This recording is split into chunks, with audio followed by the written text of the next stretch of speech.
자, 성령께서 주시는 선물들이에요. 제6가 교과입니다. 고린도전서 14장 1절입니다. 같이 읽어보겠어요. 시작. 사랑을 추구하며 신령한 것들을 사모하되 특별히 예언을 하려고 하라. 이렇게 말씀하셔요. 네. 사랑을 추구하는 게 이것이 바로 그리스도의 사랑이죠. 우리 안에 사랑은 없잖아요. 그리스도의 사랑, 그것을 우리가 추구하는 거예요. 내 안에 사랑이 없기 때문에 그리스도의 사랑을 추구한다는 것은 곧 그리스도가 내 마음에 임재하심이죠. 그죠? 그것을 늘 추구하며 신령한 것들, 영적인 선물들, 은사들, 예, 나에게 받은 은사가 있죠. 우리 집사님도 은사가 없는 줄 아세요? 다 있어요. 아니요, 그런 말씀 하지 말라 그랬어요. 예언의 신에. 예, 다 은사가 있어요. 그러니까 영적 선물들을 사모하되, 신령한 것들을 사모하라는 것은 영적 선물들을 사모하라는 거예요. 하나님 나에게는 어떤 은사를 주셨어요? 내가 그것을 알고 그것을 더 개발할 수 있도록 해달라는 것을 사모하라는 거예요. 예. 그리고 특별히 예언을 하려고 하라. 예언은 뭐냐면 하나님께서 주신 이 말씀을 대언하라는 거예요. 대언. 그래서 이 킹제임스 헌정역에 보면 사랑을 따르고 영적 선물들을 사모하되 특별히 너희는 대언하는 것을 사모하라. 대언하라는 거. 하나님 말씀을 옆에 오시는 분들한테 하나님 말씀이 지금 이렇다, 이런 이야기를 자꾸 하라는 거예요. 예. 왜냐하면 이 말씀 자체가 이 은사를 주신 분에게 우리가 영광을 돌리게끔 살도록 하는 거예요. 이 성령의 은사를 누가 주신 거예요? 하나님이 주셨잖아요. 그러니까 사랑을 추구한다는 것은 우리의 영적 삶의 첫 번째가 그리스도께서 우리의 주인이 되시고 우리의 구세주가 되신다는 이 마음으로 이것을 추구하고 영적 선물들을 우리가 사모하고 특별히 대언하려고 하는 것을 사모하라. 이렇게 말씀하셨어요. 예언의 신에 뭐라고 얘기하냐면 은사는 여러 다양하나 주님과 함께함으로 영혼들을 일깨우고 회심시키는 능력이 바로 은사라는 거예요. 그러니까 은사는 여러 다양해요. 제가 받은 은사, 우리 집사님이 받은 은사, 우리 딸이 받은 은사, 남편이 받은 은사 다 달라요. 그러나 이 모든 것을 주님과 함께함으로 영혼들을 일깨우고 회심시키는 능력이 된다. 말을 잘하는 사람도 있고 글을 잘 쓰는 사람들이 있고 또 아주 감동적인 기도를 잘하는 기도의 은사를 받은 사람도 있어요. 그리고 어떤 분들은 감동적으로 찬양의 은사를 아주 잘하시는 분들이 있어요. 그리고 어떤 분들은 말씀을 명료하게 잘 설명하는 은사를 받은 사람도 있어요. 그리고 어떤 사람들은요, 다른 사람들과 앉아서 대화할 때 참 선한 감화력을 많이 끼치는 분들도 있어요. 그것도 은사예요. 이러한 각 은사는 하나님이 사람들과 함께 하심으로 각 은사는 하나님을 위한 능력이 된다. 이렇게 되어 있어요. 아무도, 여기 중요해요. 아무도 자신의 은사가 하찮아 보인다고 경멸해서는 안 된다. 예. 아유, 나는 설교도 못하기 때문에 내가 받은 은사는 하찮아 보여. 이렇게 경멸하는 것은 곧 은사를 주신 누구를 경멸하는 거예요? 하나님께 경멸을 돌리는 거예요. 그래서 그런 말씀 절대로 하시면 안 된다는 거예요. 내가 받은 은사도 하나님께서 나의 믿음의 분량대로 주신 최고의 은사예요. 그것을 내가 어떻게 해야 돼요? 1달란트 받았으면 5달란트로, 5달란트로 10달란트로 자꾸 재능을 어떻게 하라는 거예요? 개발시키라고 하나님 주셨어요. 저는 처음부터 설교 이렇게 하는 사람이었나요? 절대 아니에요. 자, 그래서 하찮아 보인다고 자신의 은사가 하찮아 보인다고 경멸해서는 안 된다. 자신은 큰 일을 할 수 없다는 생각으로 손을 놓고 있는 사람이 없어야 한다. 교회 안에도 마찬가지예요. 나는 아무 은사도 받은 것이 없기 때문에 나는 교회에 아무 일도 할 수 없어. 이렇게 손을 놓고 있어서는 안 된다는 거예요. 누구라도 교회 일은 모든 사람에게 은사를 다 줬기 때문에 다 협력해서 선을 이루어야 된다는 거예요. 우리 최순도 어머니 은사 줬어요, 안 줬어요? 받았어요, 안 받았어요? 안 받았다고 얘기하지 말래잖아요. 방금 읽었잖아, 그죠? 네. 봉사할 수 있어요. 내가 받은 은사가 다 있어요. 나는 사람들 앞에서 이렇게 말은 못하지만 기도는 할 수 있어. 또 선한 일을 할 수 있어. 헌신을 할 수 있어요. 자, 그래서 여기 보면 자신은 큰일을 할 수 없다는 생각으로 손을 놓고 있는 사람이 없어야 한다. 없어야 한다. 자기를 쳐다보지 말고 주님을 쳐다보라. 능력은 내 안에 있는 것이 아니라 내 안에 계시는 주님에게서 능력이 나온다. 예, 능력은 내 안에 있는 것이 아니에요. 누가 능력을 주신다고요? 하나님에게서 능력을 주시는 거라는 거예요. 그래서 이 주님에게서 권능이 나오는데 성령의 역사를 통해서 나오게 하시는 거예요. 그래서 이 은사는 성부, 성자, 성령의 역사하심을 통해서 우리가 은사를 받는 거예요. 그래서 서로 연합하는 거예요. 은사를 주신 목적이 뭐예요? 머리 되시는 그리스도께 영광을 돌리고 각 지체들을 믿음 위에 굳게 세우라고 주신 것이 은사예요. 그래서 우리는 어떤 사람은 설교하고 뭐 사회를 잘 보고 회중에 공중에게 기도할 때 아주 기도를 잘하고 이렇지만 그런 사람들은 보이는 은사예요. 그러나 보이지 않는 은사도 있죠. 교회 일찍 와가지고 문을 연다든가 아니면 오시는 분들 환영한다든가 또 조용히 앉아서 어떤 분이 보이지 않았을 때 왜 안 왔어? 이렇게 문자 한 통 주는 것도 그것도 은사예요. 예. 그리고 또 뭐 사람들에게 우리 물을 한 잔씩 이렇게 드리는 것도 그것도 은사예요. 다 그러한 것들이 보이지는 않지만 각 사람에게 감화력을 다 끼치고 있다는 거예요. 그러니까 얼마나 우리가 앞에서 잘하고 인상적이 보이냐 이것만이 은사가 아니라는 거예요. 보이지 않는 은사도 다 있다는 거예요. 그래서 마당에 저렇게 꽃을 가꾸는 것도 은사고 일찍 와서 수건을 화장실 수건을 가는 것도 은사고 예, 교회 청소하는 것도 은사. 다 우리는 다 이렇게 협력해서 선을 이루는 거예요. 그래서 은사를 나는 많이 받았고 적게 받았다고 판단하면 안 돼요. 모든 사람에게 하나님 은사를 다 주셨어요. 근데 그것을 내가 교회를 위해서 사용하느냐 다른 사람의 유익을 위해서 우리는 무엇을 하든지 하나님의 영광을 위해서 하라 그랬잖아요. 근데 그 하나님의 영광을 위해서 하는 일에는 반드시 다른 사람의 유익을 위해서 이 은사를 활용하는 거예요. 그러니까 그게 뭐예요? 봉사하는 헌신으로 나타난다는 거예요. 그래서 이 사도 바울이 오늘 이 성령께서 주시는 선물들에서 말씀하고 있는 것은 고린도 교회가 은사가 부족한 교회가 아니라는 것을 말해주고 있어요. 은사는 부족하지 않은데 그들의 문제가 뭐냐? 영적 은사가 부족한 게 아니라 그들의 은사, 받은 은사에 대한 무질서와 그리고 서로 그 은사를 비교하는 거예요. 당신은 많이 받았으니까 당신이 다 해.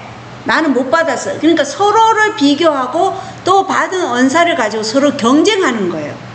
거기에 대해서 왜곡된 생각이 깔려 있는 것을 사도 바울이 바로 잡아주는 게 오늘 성령께서 주시는 선물들에 대한 주제를 통해서 고린도전서 12장부터 14장까지 말하고자 하는 것이라는 거예요. 그래서 이러한 사고방식, 왜곡된 사고방식을 사도 바울은 어떻게 말씀하시냐면 예수 그리스도로부터 시작하고 있는 거예요. 그래서 고린도전서 12장에 보면 여기 보면 나오죠. 12장 3절에 그러므로 내가 너희에게 깨닫게 하노니 하나님의 영으로 말미암아 말하는 자는 아무도 예수님을 저주받은 자라 하지 아니하고 또 성령님으로 말미암지 않고서는 아무도 예수님을 주라고 말할 수 없느니라. 이렇게 돼 있죠. 우리가 예수 그리스도로부터 받은 은사이기 때문에 영적 삶의 첫 번째 증거는 그리스도가 나의 주가 되는 것이다. 예. 그리스도가 나의 주가 되었을 때 이 은사를 어떻게 해요? 서로 연합시키는 그러한 은사로 사용할 수 있지. 그렇지 않으면 어떻게 돼요? 다른 자기 드러나는 은사를 가진 사람들, 특별히 어떤 사람들이에요?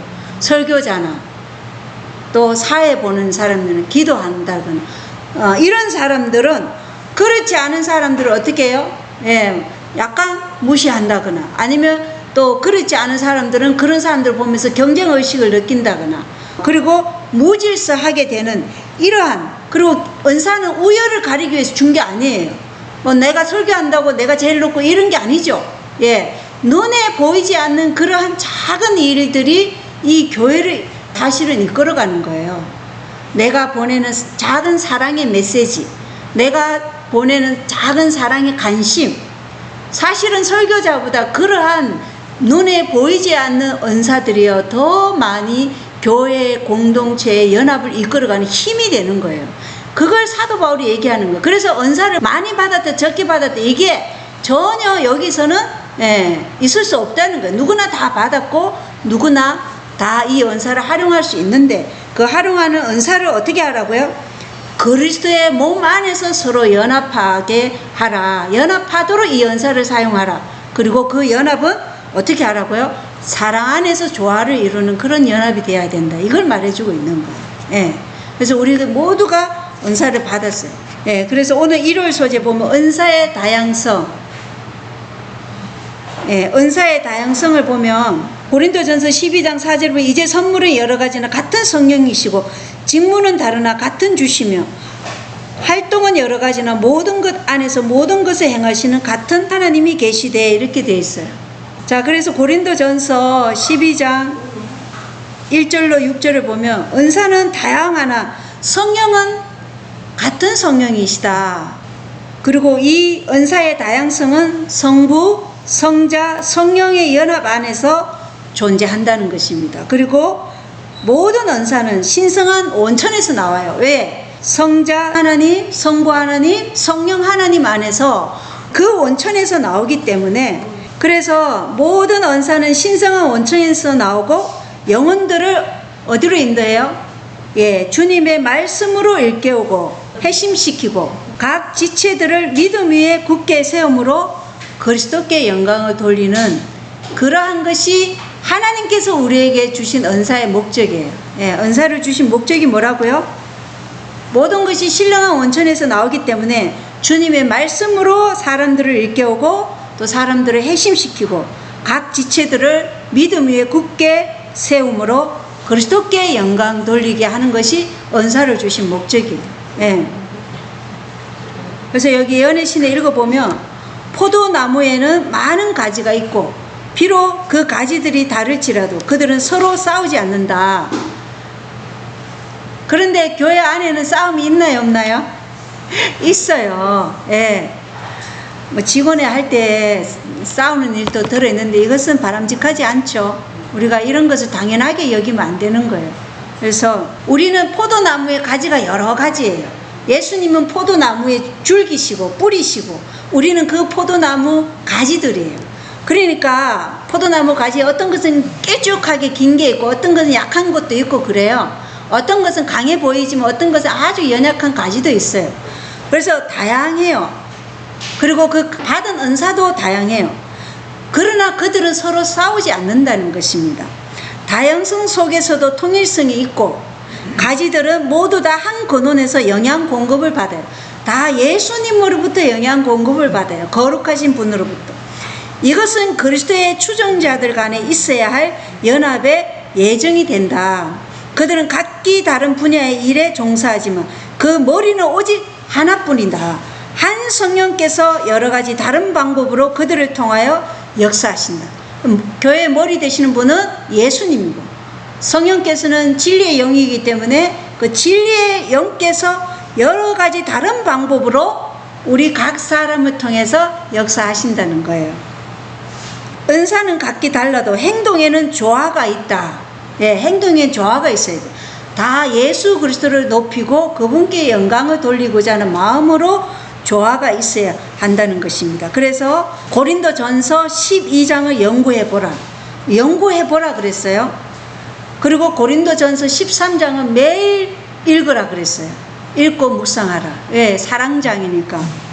교회의 완전은 신자 한 사람 한 사람이 똑같이 꼴지어지는 데 있는 것이 아니라 신자 한 사람 한 사람이 꼭 같이 꼴지어지는 데 있는 것이 아니라 하나님은 신자 한 사람 한 사람을 부르셔서 그에게 적당한 일자리를 주시고 주어진 재능에 따라 그에게 부여된 일을 하도록 그의 몫을 다할 곳에 서게 하신다는 거예요. 우리는 우리의 하나님이 부르신 그 자리가 있다는 거예요. 목사님은 목사님들의 자리가 있고 또 장로님들은 장로님들의 자리가 있고 집사는 집사의 자리가 있다는 거예요. 말씀을 전할 자들은 그 자리에 있는 것이고 그것도 하나님께서 역사하시는 거예요. 그래서 고린도전서 12장과 13장은 기억해서 머리와 마음에 기록해 두어야 할 말씀이다. 주의 종 바울을 통하여 주께서는 이 주제들을 우리 앞에 두시고 우리더러 깊이 생각해 보라고 하신다. 교회의 부름을 받는 특권을 가진 사람들은 이의 심을 가지고 재치 있게 연합할 것이다. 교회의 신자 상호간의 교제는 서로를 붙들어주는 관계이다. 이렇게 고린도전서 12장 하이주석에 기록된 말씀이에요. 그래서 우리는 12장 13장을 기억해서 머리와 마음에 기록해 두어야 한다. 이렇게 말씀하고 있어요. 그래서 여기 12장 11절에 보면 이 모든 것은 같은 그 한 성령께서 행하사 자신의 뜻대로 각 사람에게 개별적으로 나누어 주시는 것이니라. 이렇게 기록되어 있죠. 그래서 주께서 우리 각 사람에게 그리스도의 선물의 분량대로 은혜를 주셨나니 이 모든 선물이 그리스도로 말미암아 우리의 것이 되었지만 실제로 그것을 소유하는 것은 하나님의 성령을 받아들이는 데 있다. 이렇게 실물교훈 25장에 기록되어 있어요. 그 성령의 언사는 하나님께서는 이 모든 선물이 그리스도로 말미암아 우리의 것이 되었지만 실제로 그것을 소유하는 것은 하나님의 성령을 받아들이는 데 있다는 거예요. 성령을 주었는데도 받아들이지 않을 수도 있죠. 예, 우리 재림교회 역사가 그걸 있잖아요. 하나님이 엘렌 화이트 전에 두 사람을 선택했는데 그 두 사람이 그것을 받아들이지 않았어요. 그래서 그것을 받아들이냐 받아들이지 않느냐는 누구에게 있는 거예요? 나에게 있는 거예요. 하나님이 더 많이 주고 싶은데 나는 그거 못해요 하나님 이렇게 하면은 하나님 주실 수 있어 없어요? 못 준다니까요. 긍정적으로 항상 하나님이 나에게 요구하는 것에는 반드시 나를 어떻게 하기 위한 것이라고요? 성숙시키고 성장시키기 위한 하나님의 시험이라는 것을 알아야 돼요. 우리에게 주시는 이 모든 언사를 그리스도로 말미암아 주시는 건데 그것을 소유하는 것은 하나님의 성령을 우리가 받아들이느냐 안 받느냐 거기에 달려있다. 이 중요합니까 안 중요합니까? 실물교훈 25장이 나와요. 반드시 읽어보시기 바랍니다. 자, 월요일 소재 다양성을 통한 연합이에요. 자, 우리는 이 성령을 주셨지만 이 성령을 통해서 뭘 해야 되냐? 교회 안에서 연합을 이루려는 거예요. 근데 이 연합은 반드시 진리 안에서의 연합이고 교리 안에서의 연합이 먼저 돼야 돼요. 진리 안에서 연합이 돼야지 성부, 성자, 성령 안에서 연합이 이루어지는 거예요. 삼위 하나님 안에서 연합이 이루어지는 것이죠. 그래서 서로 경쟁하지 않아요. 이 은사는 서로 경쟁하려고 주신 것이 아니라 서로 다양성을 통한 연합을 하라. 그래서 서로의 유익을 위해 주신 이 은사, 아까 읽었죠? 실물교훈 25장 주님으로 말미암아 주신 은사라고. 그러면 이 모든 은사는 주님으로부터 받은 은사예요. 그죠? 이 은사를 서로를 그리스도의 장성한 분량으로 굳게 세우려는 마음으로 헌신함으로 연합하는 그러한 은사가 되어야 된다. 어떤 사람은 가르치는 은사를 받았어요. 그죠? 근데 그 가르치는 은사를 받은 사람들이 자기의 그 지식을 가지고 교만하게 만약에 내 말만 들으라. 어떤 분은 그 설교단에서도 그렇게 얘기하시더라고요. 내 말만 들으라. 나는 담지 말고 내 열매는 안 되니까 나는 담지 말고 내 말만 들으라. 이렇게 얘기하시는 분도 있어요. 그런데 항상 우리가 알아야 될 것은 그 열매를 보고 뭘 알아요? 그 사람이 참인지 거짓인지 알 수 있어요. 그래서 가르치는 자는 교만하게 내 말만 들으라 하면 안 되는 거예요. 이건 잘못 은사를 사용해요. 그래서 은사를 주셨는데 잘못 사용하실 수도 있어요. 그래서 그것을 바로 잡으려고 하는 거예요. 가르치는 은사를 다른 사람을 통제하는 수단으로 사용하면 안 된다는 거예요. 또 어떤 사람은 리더십이 아주 뛰어난 분이 있어요. 그런데 리더십이 뛰어나다고 사람의 칭찬에 눈물이 있으면 그 사람은 어떻게 돼요? 결국 하나님을 두려워하지 않고 사람을 두려워하기 때문에 올바른 정책을 펼 수가 없어요. 그래서 칭찬에 눈물어도 안 된다는 거예요. 성경 지식이 해박하더라도 그 지식으로 다른 사람을 늘 판단하고 정죄하는 수단으로 사용하는 사람도 있어요, 없어요? 있어요. 그리고 그 말씀으로 사람을 치고 공격하는 게 있어요. 이것을 사도 바울이 은사 자체를 부정하는 것이 아니라 은사를 행하는 방법에 뭐가 들어가면 안 된다는 거예요? 자기 의가 들어가면 안 된다는 거예요. 자신을 높이고 자신이 최고라 이러한 것이 들어가면 이건 뭐예요? 은사를 누구에게 받았어요? 예수 그리스도로 말미암아 은사를 받았는데 그 은사를 나눌 때도 예수 그리스도를 높이는 방향으로 방법으로 해야 되겠죠. 근데 그렇게 하지 않으면 이 은사가 오히려 그 사람을 멸망케 하는 독이 될 수 있다니까요. 그래서 은사를 받았지만 그 활용하는 일에 있어서 우리는 그리스도의 마음으로 해야 된다. 참 중요하지 않습니까? 마지막 때는 많은 별들이 떨어져 나가고 의사들, 재판관들, 그 국회의원들 이런 많은 사람들이 멸망으로 갈 것이라고 연애신에 나와 있는데 왜 그럴까요? 이러한 교만 때문에 은사를 자기 의를 높이고자 하는 이러한 마음 때문에 그래요. 그래서 그리스도께 영광이 되도록 무엇을 하든지 우리의 설교나 모든 가르침에 있어서는 그리스도를 높여야 돼요. 다윗의 뿌리요 다윗의 후손이시요 새벽별 되시는 그리스도를 높이는 것이 마지막 새 천사의 기별의 핵심이 믿음으로 말미암아 의예요. 예. 이걸 놓치고 우리가 가르치거나 기별을 말하면 안 된다는 거예요. 그래서 이 은사는 반드시 연합하여 선을 이루는, 그래서 모든 사람을 그리스도께 인도하는 그러한 은사가 되어야 된다. 은사에는 성령의 나타나심을 주신 것은 그것으로 말미암아 모두가 유익을 얻게 하려 하심이라고 고린도전서 12장 7절에 나왔어요. 모두가 유익을 얻게. 그래서 어떤 사람은 지혜의 말씀, 다른 사람에게 또 지식의 말씀, 어떤 사람은 믿음, 어떤 사람은 병 고치는 선물, 또 기적들 행함, 대언함, 영들 분별함, 여러 종류의 타 언어들을, 그리고 타 언어들 통역함을 주셨으나 이 모든 것은 11절에 그 한 성령께서 행하사 자신의 뜻대로 각 사람에게 개별적으로 나누어 주시는 것이니라, 이렇게 말씀하고 있어요.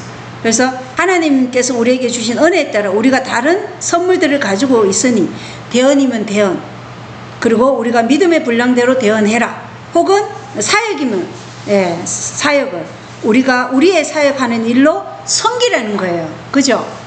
그리고 가르치는 자는 가르치는 일로 섬기고, 건면하는 자는 건면하는 일로 섬기고, 주는 자는 단순함으로 섬기고, 또 다스리는 자는 부지런함으로, 긍휼을 베푸는 자는 즐거움으로 할 것이니라, 이렇게 로마서 12장 6절로 8절에 기록되어 있어요.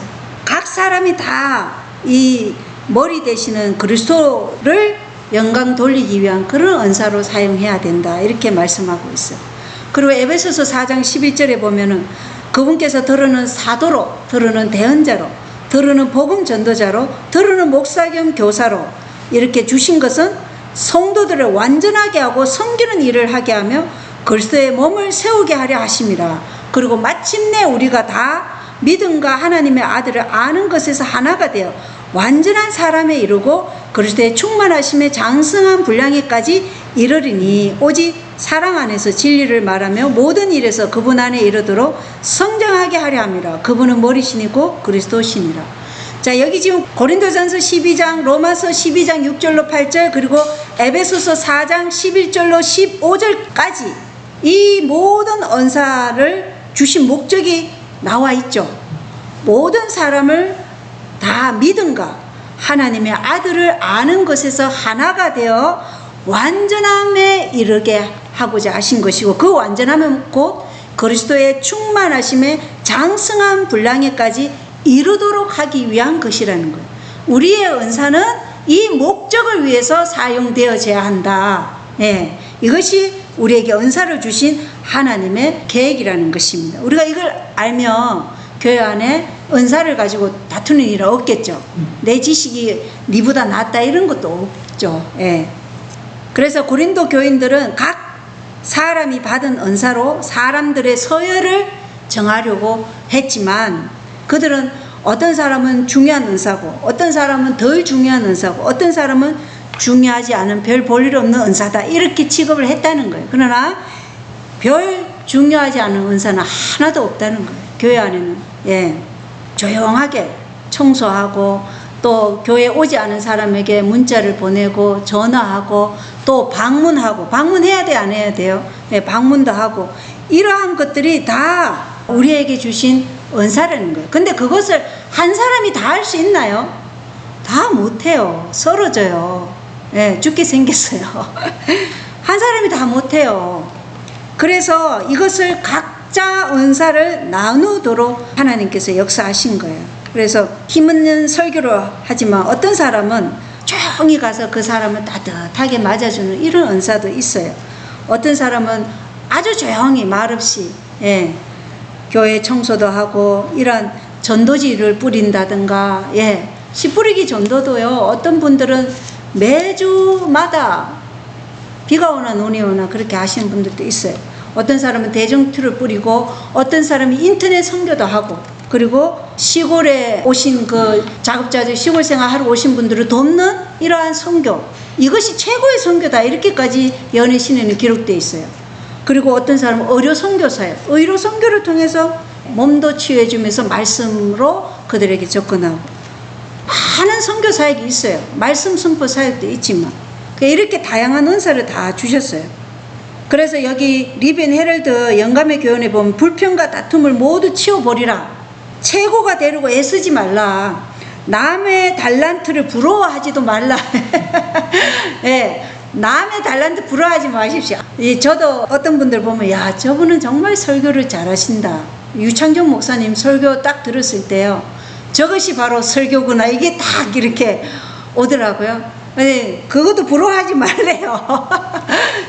남의 달란트를 부러워하지 말라. 그런다고 좋은 일, 큰 일을 위한 자신의 재능이 쌓이지 않는다. 사실 신실한 믿음으로 온유하고 겸손하게 자신의 재능을 사용하면서 결산의 때를 기다리는 사람은 슬플 일도 부끄러울 일도 없을 것이다. 신실하게 내가 받은 은사를 조용하게 겸손하게 하라는 거예요. 그러면 이렇게 하면 하나님께서 한 달란트 받은 사람들이 더 신실하게 노력하면 2달란트, 5달란트, 10달란트까지 되면 나중에는 내가 부러워했던 그 일까지도 할 수 있게 하나님께서 하신다는 거예요. 동의합니까? 그래서 만약에 은사가 전부 다 똑같다, 전부 다 설교만 잘한다 그러면 어떻게 되겠어요? 그 교회가 되나요? 안 돼요. 다 설교해야 되니까. 그러면 다른 일을 해줄 분이 없기 때문에 교회가 제대로 이루어질 수가 없는 거예요. 그래서 다양성 없는 연합은 교회가 아니에요. 그래서 하나님은 다양성을 우리가 인정하되 그 안에서 서로 다른 은사를 각 지체들을 세움으로 교회들을 세우는 일에 사용하라. 그리고 이 은사를 사용할 때 칭찬받기 위해서 하지 말라는 거예요. 다른 사람들이 나는 이 사람 이렇게 도와줬어 이런 말 하지 말라 그러죠. 오른손이 하는 것을 왼손이 모르도록 하라고 얘기했어요. 그래서 칭찬받기 위해서 하지 말고 실질적으로 조용하게 내가 얘기 안 해도요 다른 사람들이 다 얘기해요. 하나님이 필요하시면 다른 사람을 통해서 해요. 그리고 내가 나의 한 것을 칭찬해 버리면 다른 사람이 나를 칭찬하죠. 그러면 하늘에서 받을 상급이 있나요 없나요? 성경은 없다고 얘기해요. 그래서 칭찬받으려고 자기 자랑하지 말라 그랬어요. 하늘의 상급을 받아야지. 이 땅에 칭찬받으면 뭐합니까? 그죠? 오늘 나를 칭찬한 사람이 내일은 나를 어떻게 하겠어요? 예수님 보십시오. 오늘은 호산나 호산나 다윗의 자손이여 그 얘기했던 군중이 어떻게 했어요? 다음에는 예수님을 십자가에 박으라 이렇게 한 그 군중 속에 들어가 있었어요. 사람의 칭찬, 물론 칭찬이 아무것도 아닌 건 아니지만 그것을 위해서 일하지는 말라는 거예요. 자, 참된 기독교적 방식의 은사 사용은 바로 사랑으로 은사를 나누는 것입니다. 제가 중요한 게 빠뜨렸네요. 고린도전서 12장 22절에 아니라 더 약하게 보이는 몸의 그 지체들이 더욱더 필요하고 이랬어요. 그래서 은사를 보이는 은사뿐만 아니라 더 약하게 보이는 몸의 지체들이 더욱더 필요하고 이랬어요.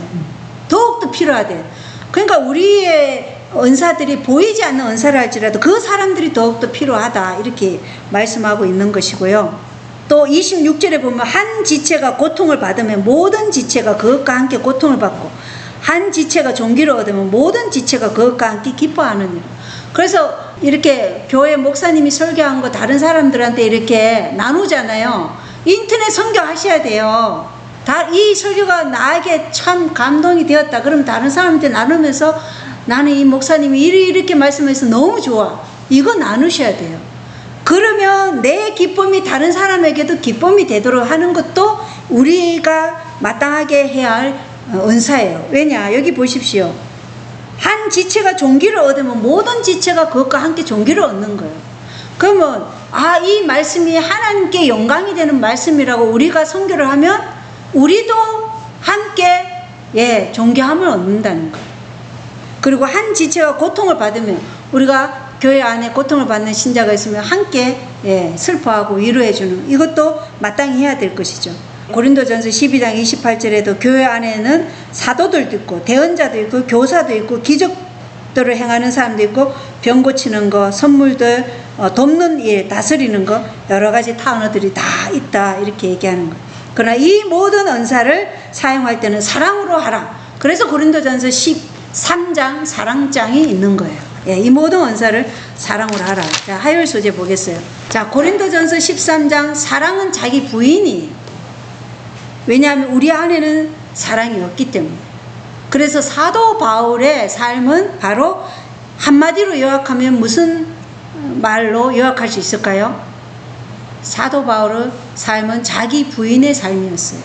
자신의 유익을 구하지 않고 다른 사람을 예수께로 인도해서 그를 그리스도의 장성하신 분량으로 완전하게 세우고자 하는 자기 부인의 삶을 사도 바울의 삶이었다는 것이에요.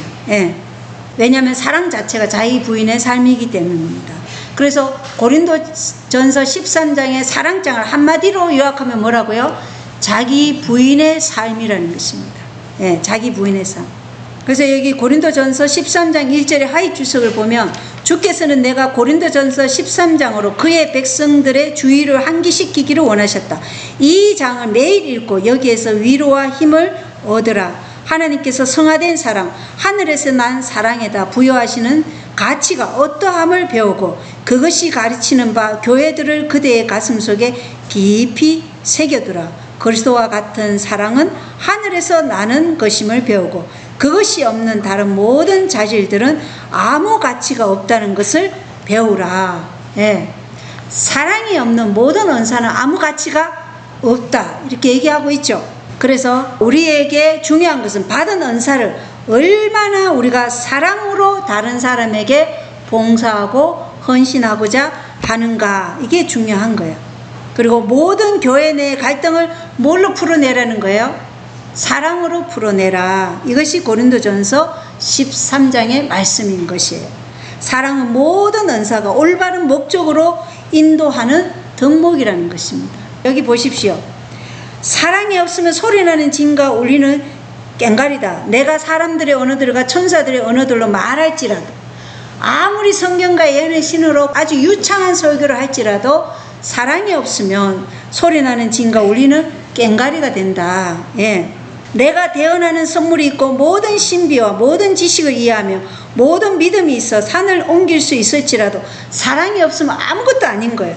내가 모든 재산을 바쳐 가난한 자들을 먹이고 또 내 몸을 불사르게 내줄지라도 사랑이 없으면 그것이 내게 아무 유익을 주지 못하느니라.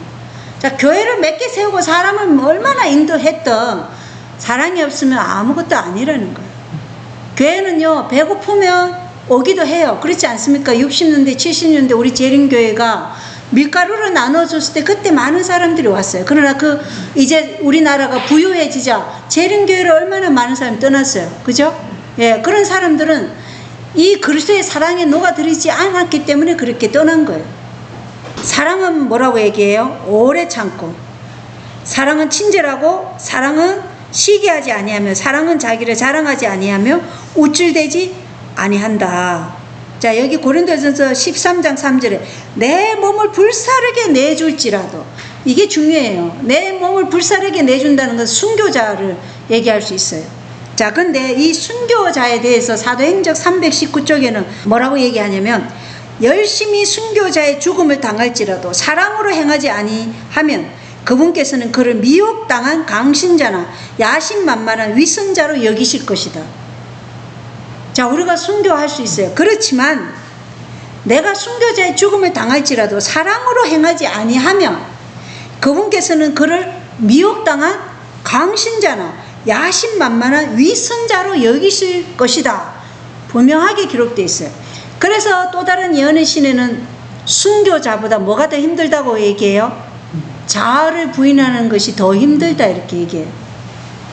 그래서 이 순교에 자아 부인의 사랑이 없으면 그 순교는 강신이거나 위선으로 하나님께서는 여기신다는 거예요.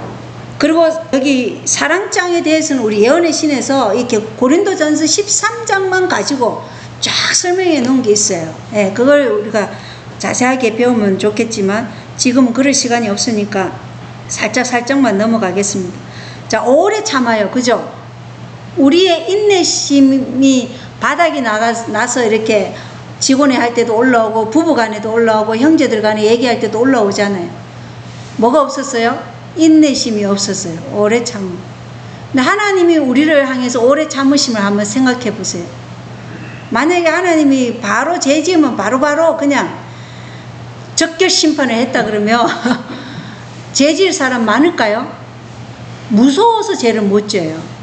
근데 하나님은 우리를 향해서 정말 오래 참으시는 거예요. 저를 향해서도 그렇고. 자, 그리고 친절해요. 그래서 우리 그리스도인들은 모두 다 이 친절함을 배양하라 그래요. 그리고 시기하지 않아요. 예, 교회 안에도 시기심 때문에 분열이 많이 일어나요. 자기가 하지 못하는 것을 다른 사람이 할 때 그걸 시기심으로 그걸 질투를 해가지고요. 그거를 못하도록 하고, 그래서 시기심이 잠언에 보면 이 시기심이 사람의 뼈를 이렇게 마르게 한다 그랬어요. 그만큼 힘들어요. 가장 힘든 게 뭐예요? 시기심이에요. 그래서 사단이 왜 사단이 되었어요? 예수님을 시기했기 때문에 그래요. 이 시기심은 사단의 정신이에요. 자, 그리고 사랑은 자기를 자랑하지 않는데요. 근데 이 자랑이 너무 많아요. 아, 내가 이렇게, 저도 그런 게 있어요. 어떤 사람은 뭐냐, 그거 내가 얘기했는 건데, 이런 거 있어요. 자기를 자랑하고 싶은 마음이 있다니까요. 근데 사랑이, 우리가 모든 은사를 사랑으로 하면 자기 자랑이 없어져요. 예. 자기 자랑은 이 은사를 하나님 그리스도로부터 말미암아 받은 은사라는 것을 잊어버린 사람이 자기 자랑을 하는 거예요. 그리고 우쭐대지 않죠. 예, 우쭐대지 않아. 아, 내가 이쯤 돼 이러면서 우쭐대지 않는다는. 무례히 행동하지 않아요. 사랑이 있는 사람은 무례히 행동하지 않아요. 함부로 행동하지 않아요. 예. 그래서 우리가 별을 보면 익으면 익을수록 어떻게 해요? 머리를 숙여요. 예. 그리고 자기 것을 추구하지 않아요. 자기 것, 자기의 유익을 추구하지 않는 거예요. 근데 저도 이럴 때가 있더라고요. 어떤 분이 뭘 줬어요. 아니면 우리 집에 있는 것도 그래요. 남한테 줄 때 좋은 걸 줘야 되는데 남한테 줄 때 내한테는 좋은 거 남겨놓고 남한테 줄 때는 내보다 조금 못한 거 주고, 예, 이런 마음이 있어요. 그런데 사랑은 자기 유익을 구하지 말라는 거. 남한테 줄 때는 최고로 좋은 거 주라는 거. 자, 그리고 쉽게 성내지 않는데, 쉽게 성내는 것도 영적 무정부 상태예요. 내가 하나님의 통제하에 있지 않은 상태가 바로 쉽게 썩내는 거예요. 자, 그리고 악을 생각하지 아니하며 불법을 기뻐하지 아니하고 진리를 기뻐하고 모든 것을 참으며 모든 것을 믿으며 모든 것을 바라며 모든 것을 견디느니라. 그래서 마지막에 계시록 14장 12절에 마지막 14만 4천인의 핵심 세 가지 원칙이 있죠. 첫 번째가 뭐예요? 14장 12절에 성도들의 인내가 여기 있는, 첫 번째가 인내예요. 그래서 모든 것을 견디는 자. 그래서 마태복음 24장에 마지막 재림 전에 끝까지 견디는 자는 구원을 받을 것이니라. 예.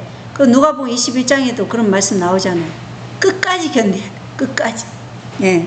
그래서 우리는 자기 것을 추구하지 않는 사람은 하나님의 마음에 그 권한이 있다는 것입니다. 하나님의 마음에 그 권한이 있지 않으면 다 우리는 죄된 본성이라 뭘 추구해요? 이기심 덩어리잖아요. 교만 덩어리이기 때문에 자기 것을 추구하게 돼 있어요.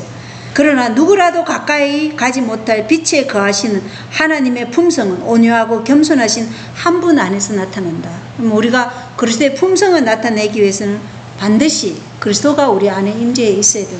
우리의 모든 은사, 어떤 사람은 말을 잘하고 어떤 사람은 말씀을 아주 명료하게 잘 설명하고, 예, 어떤 사람은 또 병 고치는 은사, 뭐 기도하는 은사, 믿음의 은사, 또 뒤에서 보이지 않게 사람들을 이렇게 잘 다독여주고 이런 분들 아주 소중해요. 예, 이런 은사 이런 은사들이 바로 교회를 세우는 거예요. 교회를 연합시키고. 이러한 모든 것은 하나님의 품성, 온유하고 겸손하신 그 그리스도 안에서 나타나기 때문에 그러한 은사가 다 그리스도를 통해서 나타나는 거라는 것을 우리에게 말해주고 있어요. 그래서 여기 영감의 교훈에 보면 리비언 헤럴드 1912년 4월 4일자 참된 그리스도인에 보면 진정한 그리스도인은 존재 전체에서 사랑을 내뿜는다. 예. 사랑이 막 뿜어져 나와야 돼. 그럼 우리 가정 안에서도 사랑이 뿜어져 나오고 교회 안에서도 사랑이 뿜어져 나오고 이것은 두뇌, 마음, 돕는 손과 발 등 중요한 모든 부분에 영향을 주고 하나님께서 바라시는 지점에 굳게 설 수 있게 하며 절룩거리는 이들이 어그러지지 않게 한다. 우리를 사랑하여 자신을 내주신 분을 깊이 생각할 때 삶은 향기로워지며 그리스도인으로 온전히 살아갈 힘이 생긴다. 예. 그래서 우리의 생각을 누구에게 고정시켜야 돼요?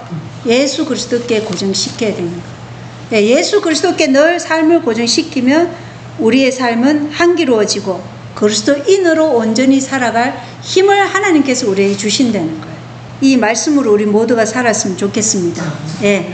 그리고 고린도전서 13장에서 바울은 그리스도와 같은 참된 사랑을 정의하였는데 이 장은 하나님을 사랑하고 그의 계명을 지키는 모든 사람의 순종의 표현이다. 그것은 모든 참된 신자들의 생활 속에 행동으로 나타나는 것이다. 말을 잘하거나 예리한 지성을 소유했다고 해서 하나님께서 함께하는 사람이라는 인정을 받을 수 있는 것이 아니다. 예. 말 잘하고 그런 것이 아니라는 거예요. 뚜렷한 영향을 미치는 것은 진지한 목적과 깊은 경건과 진리를 사랑함이 있다는 것입니다. 하나님을 두려워함 등이다. 미끈한 말과 탁월한 웅변이라도 그 속에 진실과 확고한 목적과 순결과 희생 정신이 부족하면 소리나는 구리와 울리는 꽹과리와 같은 것이다. 재치 있는 말을 할지 몰라도 또 재미있는 이야기를 할 수 있을지 몰라도 감정을 잘 요리할 수 있을지 몰라도 그 속에 예수님의 정신은 없다는 것입니다. 미끈한 말을 할지라도 이 모든 것들이 성화되지 못한 마음을 즐겁게 할 수는 있겠지만 하나님은 그의 손에 천평저울을 가지시고 말과 정신과 성실성과 헌신의 정도를 달아보시고 계신다. 그리고 그것은 아주 헛된 것이라고 선언하신다. 말을 아무리 유창하게 해도 그 마음 가운데 사랑이 없이 그 행동이 성실성이 없이 그 마음이 봉사하고자 하는 헌신의 정도가 없다면 다 헛된 것이라고 하나님께서는 말씀하고 계신다는 것입니다. 자, 수요일 방언의 은사예요. 자, 그래서 이것들 중에 다 사랑이 중요하다. 그러면서 이제 14장으로 넘어와요. 14장 수요일 소재 보면 방언의 은사. 방언에 대한 바울의 가르침은 교회는 예수 그리스도를 머리로 해서 성도들이 지체로 묶여 있으므로 머리 대신 그리스도의 영광을 위해서 은사를 활용해야지 이것을 무시하고 자기가 머리가 되려는 행동을 하면 안 된다. 그래서 방언의 은사는 자기를 세우나 대언하는 자는 교회를 세우느니라 이렇게 고린도전서 14장 4절에 나와 있죠. 예. 이 방언이 뭐예요? 방언이 뭐예요? 이를 교회에서 얘기하는 알랄라르 샬라르 뭐 이런 게 방언인가요? 알아듣지 못하는 소리? 그게 방언이 아니에요. 고린도전서 14장에서 말하는 방언은 외국어예요. 외국어. 그래서 오순절 성령이 임했을 때 베드로가 설교했는데 하루에 3,000명이 회개했잖아요. 베드로는 유대말로 설교했어요. 근데 듣는 사람들이 뭘로 들었어요? 자기 나라 언어로 들은 거예요. 그래서 하루에 3,000명이 회개했던 거예요. 다음에 그런 일이 있을까요? 없을까요?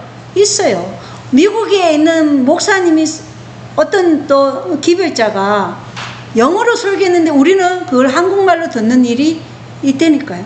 그게 마지막에 일어날 방언의 은사예요. 예. 방언은 알아듣지 못하는 언어가 아니에요. 그런데 이 고린도 교회 시대에 교회를 아주 이런 잘못된 걸로 무질서하고 혼란으로 이끄는 이러한 방언에 대한 잘못된 오해가 있었다는 거예요.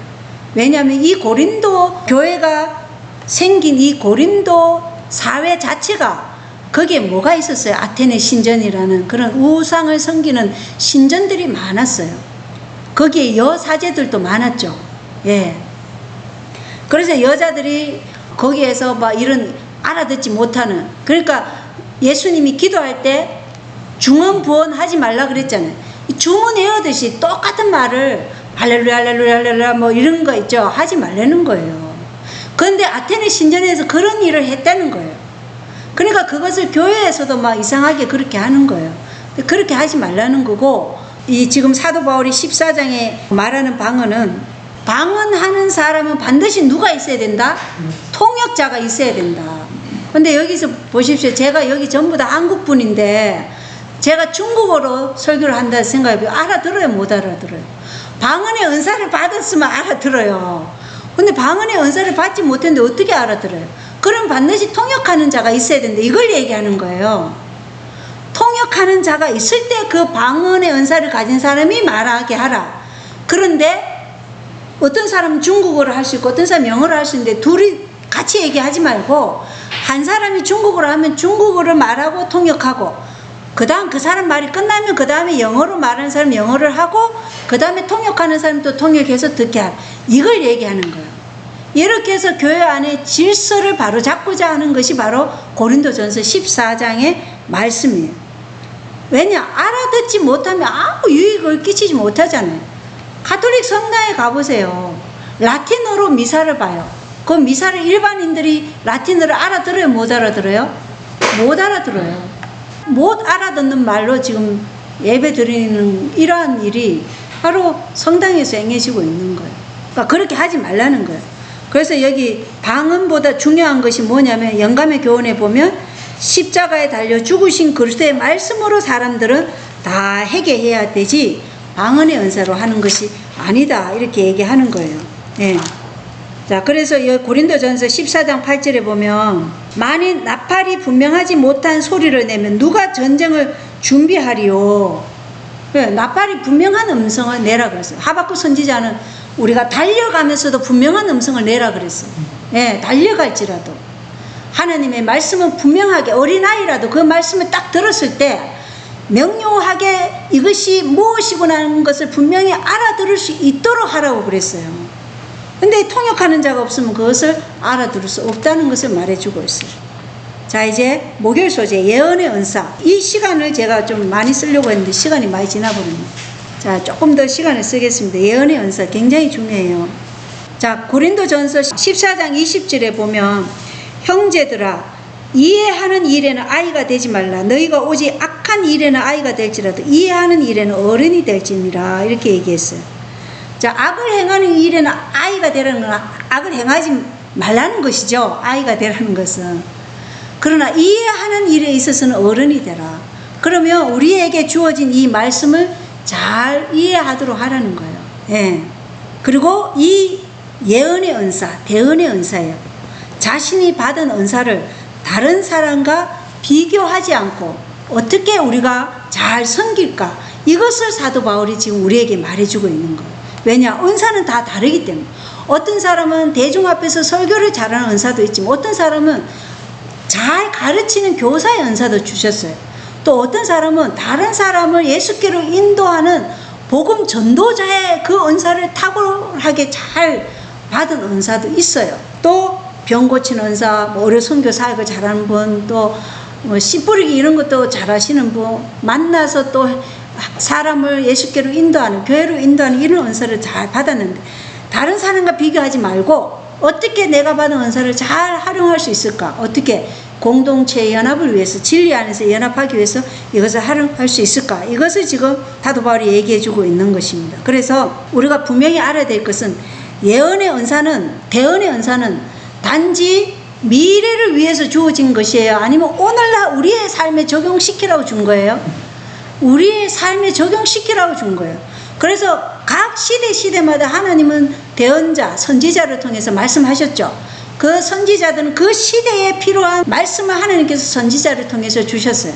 그리고 우리는 마지막 시대에 엘렌 화이트라는 선지자를 가지고 있죠. 그래서 우리의 그 대언의 은사, 예언의 은사는 미래에 속해 있는 일뿐만 아니라 현재의 삶을 통해 미래를 준비하도록 하라는 것입니다. 그래서 이 은사는 사람을 세워주는 방식으로 전달되어야지 사람을 깎아내리거나 다른 사람을 무시한다거나 이런 식으로 전달되면 안 된다. 근데 우리가 고린도전서 14장 26절에 보면 중요한 말씀이 있어요. 26절에 보면 형제들아 그런즉 어찌하리요 너희가 다 같이 모일 때 너희 각 사람에게 찬송시도 있고 교리도 있으며 타 언어도 있고 계시도 있으며 통역도 있나니 모든 것을 남을 세우기 위해 할지니라 이렇게 분명하게 되어 있어요. 다른 사람을 세우기 위해 이 은사를 사용하라 이렇게 얘기했어요. 그리고 27절에 만일 어떤 사람이 알지 못하는 언어로 말하거든 두 사람이나 많아야 세 사람이 순서대로 하고 한 사람은 통역할 것이요 만약 통역하는 자가 없으면 그 사람은 어떻게 하라고요? 잠잠하라. 예, 중국어 혼자 하고 통역할 수 없으면 잠잠하라고 얘기하는 거예요. 왜 그러냐? 33절에 보면 성도들의 모든 교회에서처럼 하나님은 혼란의 창시자가 아니요 화평의 창시자시니라. 지금 제가 읽고 있는 것은 킹 제임스 흠정역 성경이에요. 그래서 하나님은 혼란의 창시자가 아니라 화평의 창시자이기 때문에 교회 안에서는 항상 질서 있게 순서대로 하라 이렇게 얘기하고 있는 거예요. 그리고 여기 중요한 게 34절에 너희의 여자들은 교회들 안에서 잠잠할지니 말하는 것이 그들에게 허락되지 아니하였고 또 율법도 말하는 바와 같이 그들은 순종하도록 명령을 받았느니라. 만일 그들이 무엇을 배우려거든 집에서 자기 남편에게 물을지니 여자들이 교회에서 말하는 것은 수치스러운 일이니라. 도대체 무슨 말이냐? 하나님의 말씀이 너희로부터 나왔느냐? 혹은 그것이 너희에게만 임하였느냐? 만일 어떤 사람이 자기를 대언자나 영적인 자로 생각하거든 그는 내가 너희에게 써는 것들이 주의 명령들인 줄 인정할지니라. 그리고 40절에 모든 것을 품위 있고 질서 있게 할지니라. 자, 이 말씀 고린도전서 14장 34절의 말씀을 가지고 여자들이 말씀을 가르치거나 설교하면 안 된다 이렇게 말씀하신 분들 굉장히 많아요. 근데 이거는 시대적인 것을 잘 살펴봐야 돼요.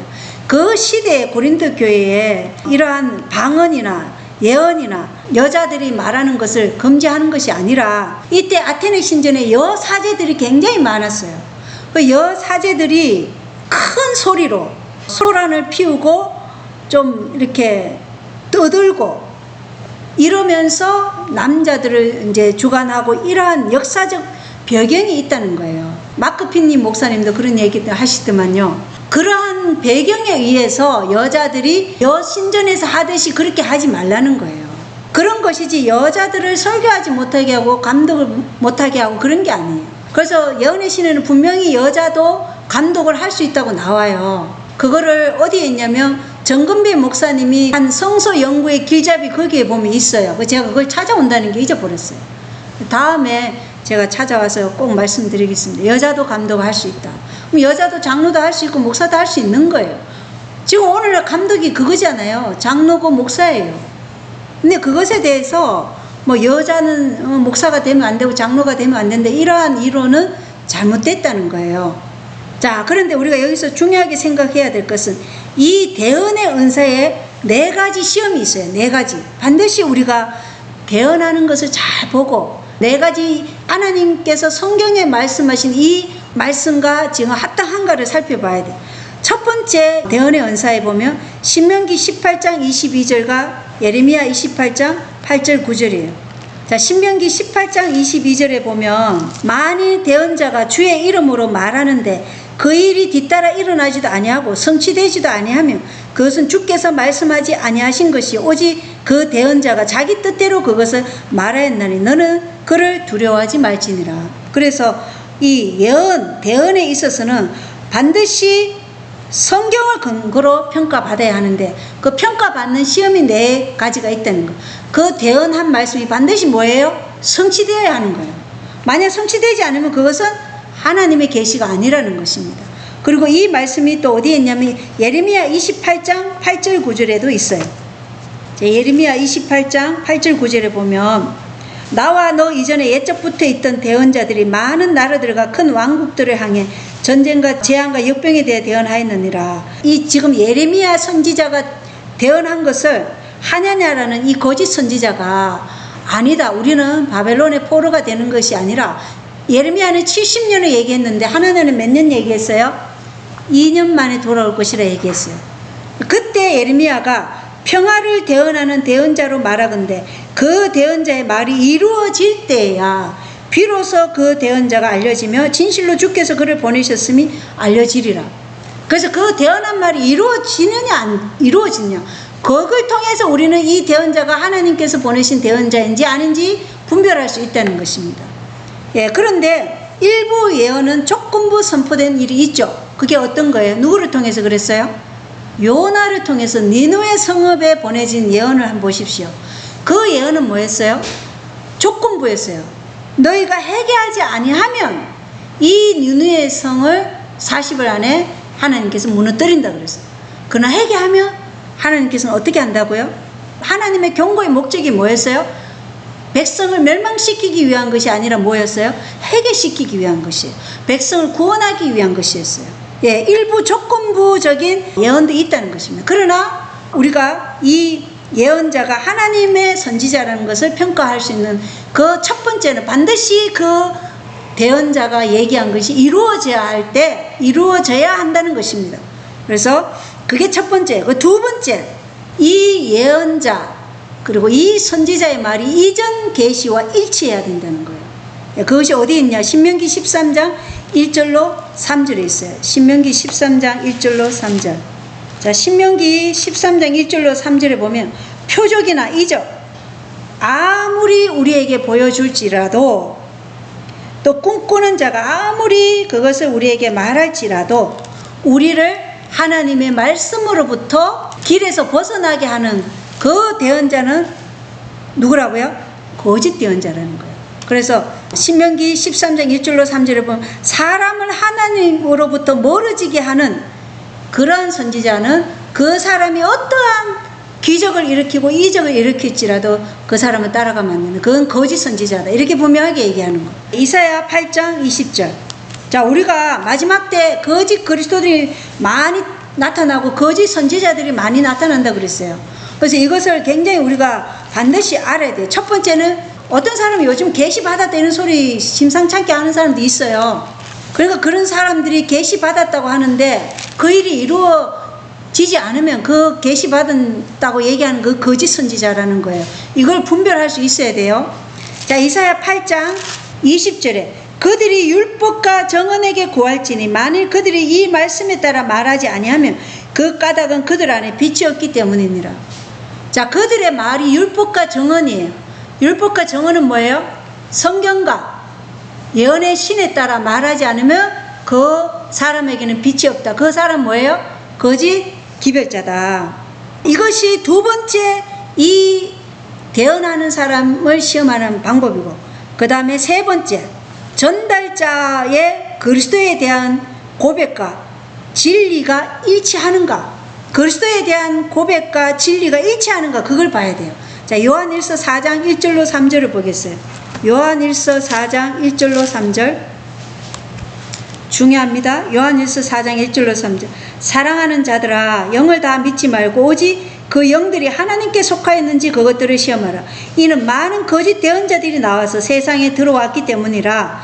이로써 너희가 하나님의 영을 알라. 곧 예수 그리스도께서 육체 안에 오신 것을 시인하는 영마다 하나님께 속하였으며 예수 그리스도께서 육체 안에 오신 것을 시인하지 아니하는 영마다 하나님께 속하지 아니하였나니 이것이 적 그리스도의 그 영이니라. 그것에 관하여는 그것이 옳으라는 말을 너희가 들었거니와 그것이 지금 이미 세상에 있느니라. 자, 영들이 하나님께 속하였는지 시험하라 그랬어요. 이것이 진리와 일치한가 시험하라는 것입니다. 그리스도께서 육체 안에 오신 것을 시인하지 않은 영은 하나님께 속하지 아니한 것이다. 그러면 그리스도의 신성을 부인한다? 그러면 하나님께 속한 거예요? 속하지 않은 거예요. 그래서 그리스도의 신성을 부인하고 성육신을 부인하는 그러한 예언을 하는 사람은 하나님께 속한 사람이 아니다. 이것으로 우리가 세 번째, 그 사람이 진짜 하나님이 보낸 참된 대언자인지 시험할 수 있다. 그리고 네 번째입니다. 네 번째는 그 열매를 보고 그들을 알지니 이렇게 말씀하셨어요. 그게 어디 있냐? 마태복음 7장 15절 보겠습니다. 마태복음 7장 15절. 자, 마태복음 7장 15절을 읽겠습니다. 거짓 대언자들을 조심하라. 그들은 양의 옷을 입고 너희에게 나오나 속은 약탈하는 일이니라. 예, 양의 옷을 입고 나오나 속에는 약탈하는 일이라. 우리를 잡아먹으려는 거예요. 멸망시키려는 사단의 정신으로 온다는 거예요. 그리고 20절에 보면 그러므로 너희가 그들의 열매로 그들을 알리라. 그래서 대언하는 이 사람을 열매를 알려면 시간이 필요할까요? 시간이 필요합니다. 시간을 두고 그 사람을 보는 거예요. 그리고 그 사람의 열매에서 누가 나타나지 않으면, 그리스도가 나타나지 않으면 그 열매는 거짓 대언자라는 것입니다. 거짓 기별자라는 것이에요. 그래서 그들의 열매로, 그들의 사역의 삶과 영향력, 방향이 성경과 예언의 신, 정언에 대한 거역이 아니고 그리스도께 대한 충성으로 일관되게 나아가고 있는지 그것을 보라는 거예요. 그것을 시험해 보라, 이렇게 얘기하는 거예요. 하나님의 계명과 예수의 증거에 기초된 그 말을 했는데 그 사람의 열매가 그대로 꼴지어지지 않으면 그것은 거짓 대언자다. 이렇게 4가지 시험을 우리에게 보여주셨어요. 첫 번째 뭐예요? 대언자의 말이 반드시 이루어져야 된다. 그리고 두 번째는 이전 계시와 일치해야 돼. 사람을 하나님으로부터 멀어지게 하는 그런 것인지 반드시 시험해 봐야 되고, 세 번째는 그 말이 그리스도에 대한 진리와 일치하는지 그걸 시험해 보라는 것입니다. 그리고 그리스도를 부인하지 않는 것인지, 그리스도의 성육신과 신성을 부인하지 않는지 그걸 시험해 보고, 네 번째는 그 열매로 그들을 시험해 보라. 이것이 우리가 예언의 은사를 받았다고 하는 사람들을 시험하는 4가지 중요한 요소라는 것입니다. 이것을 우리가 반드시 알아야 돼요. 마지막에 마태복음 24장에 보면 아무도 너희를 속이지 말라. 그리고 첫 번째가 뭐예요? 많은 사람이 내 이름으로 내가 그리스도라 하면서 많은 사람들을 속일 것이라고 얘기했기 때문에 마지막에는 거짓 기별자들이 너무나 많이 나타날 것입니다. 그래서 이것에 대해서 분명히 우리가 알 필요가 있어요. 그리고 에베소서 4장 11절로 13절에 보면, 제가 아까도 읽어드렸지만 다시 한번 읽어드리겠습니다. 에베소서 4장 11절로 13절. 그분께서 더러는 사도로, 더러는 대언자로, 더러는 복음 전도자로, 더러는 목사 겸 교사로 주셨으니 이것은 성도들을 완전하게 하고 섬기는 일을 하게 하며 그리스도의 몸을 세우게 하려 하심이라.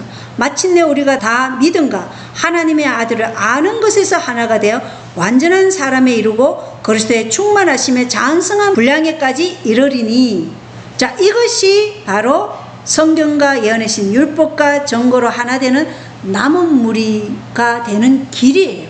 어떻게 해요? 다 이 은사를 하나로 진리 안에서 연합해서 믿음과 하나님의 아들을 아는 것에서 하나가 되는 거예요. 그래서 반드시 우리가 연합은 뭐의 하나예요? 진리 안에서 연합, 교리의 연합이 문제예요. 그리고 그 연합된 사람이 완전함에 이르기 위해서 서로 은사를 가지고 연합하는 거예요. 그리고 그 은사로 연합된 그 무리들이 그리스도의 충만하심에 장성한 분량에까지 이루도록 하는 게 뭐예요? 우리들의 사명이고 우리들의 정체성이에요. 그리고 그 정체성의 결과는 뭐예요? 예수님이 재림하실 때 우리가 영광의 몸으로 변화되어서 하늘나라로 가는 것이죠. 그것을 위해서 교회 안에 다양한 은사를 주셨지만 연합하라는 것입니다. 그리고 이 말씀을 고린도전서 14장 3절과 4절에는 어떻게 말씀하셨냐면, 고린도전서 14장 3절 4절. 그러나 대언하는 자는 사람들에게 말하여 그들을 세우고 건면하며 위로하나니 알지 못하는 언어로 말하는 자는 자기를 세우나 대언하는 자는 교회를 세우느니라. 이렇게 얘기했어요. 그래서 자, 우리는 이 마지막 하나님께서 주신, 우리에게 주신 대언의 은사가 있죠. 예언의 신. 이것을 오늘 제가 좀 말씀드리고자 합니다. 엘렌 하이스 여기에도 말하고 있어요. 제7일 안식이 예수 재림교회는 예언의 은사가 엘렌 G 하이스에게 주어졌고 그의 저술에서 나타난다고 믿는데 어떻게 그것을 주장할 것인가? 재림교회를 이단이라고 하는 개신교인들이 많이 얘기하는 게 뭐예요? 우리 재림교회는 엘렌 하이스의 글을 성경보다 더 높이고 엘렌 하이스를 추종하는 무리들이다, 이렇게 비난해요. 그러나 그것이 실제가 아니라는 것을 우리가 얘기할 수 있어야 돼요. 그러려면 우리가 올바로 이해해야 되겠죠. 그러려면 첫 번째 엘렌 하이트 계시를 받게 된 계기부터 우리가 알아야 돼요. 엘렌 화이트이 계시를 받기 전에 먼저 누구에게 계시가 주어졌냐면 윌리엄 포이라는 흑인이면서 이분이 밀러 운동, 재림 운동 때 설교자로 활동했던 분이에요. 이분에게 먼저 하나님이 4가지 계시를 주셨어요. 근데 이분이 이것을 자기는 하나님의 계시를 받지 못하겠다고. 그래서 아까 말했죠. 은사를 하나님께서 주시지만 그것을 받고 안 받고는 누구의 선택이 있다고요? 우리 자신에게 선택이 있는 거예요. 그러니까 이분은 포기했어요. 그리고 그 다음에 이 은사를 누구에게 줬냐면 헤이젠 포스라는 사람에게 줬어요. 이 헤이젠 포스도 밀러 운동에 함께 일했던 사람이에요. 그런데 이 사람은 이 자기가 받은 계시의 무게, 이 전하는 메시지가 너무 무거운 거예요. 이 무거운 계시를 전했을 때 사람들의 반응이 두려운 거예요. 그래서 이것을 자기는 받지 않겠다고 거절했어요.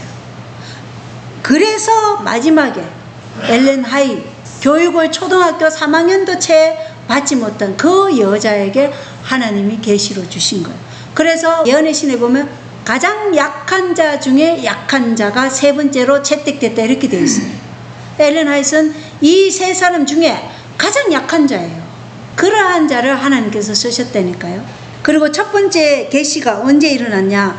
1844년 12월이에요. 그러니까 10월 22일 재림의 대실망이 있었죠. 예수님이 하늘 지성소로 들어가시는 것을 이 땅에 재림하는 것을 오해해서 우리가 다 이제 하늘로 들려 올림 받을 것이다 이렇게 얘기했는데 그게 대실망으로 끝났죠. 시기는 맞았으나 사건이 이 땅에 예수님이 임하시는 게 아니라 하늘 지성소로 들어가신 거예요. 하늘 성소 처처권에서 하늘 지성소로 들어가시는 것인데 그것을 잘못 예언 해석을 하는 바람에 대실망이 일어났어요. 그 이후에 뭘 받아들였어요? 하늘 성소를 받아들였어요. 하늘 성소, 거기에서 뭘 하고 있다? 조사 심판을 하고 있다는 그 기별과 함께 뭐가 주어졌어요? 우리에게 안식이라는 빛이 주어졌어요. 그래서 안식일은 지성소 기별이라 그랬죠. 그래서 이것은 그 전에 물론 우리 재림운동을 하는 레체 프레스톤 이 여자분이에요. 제7위 침례 교인, 이분을 통해서 안식일이 빛을 비춰줬어요 미리.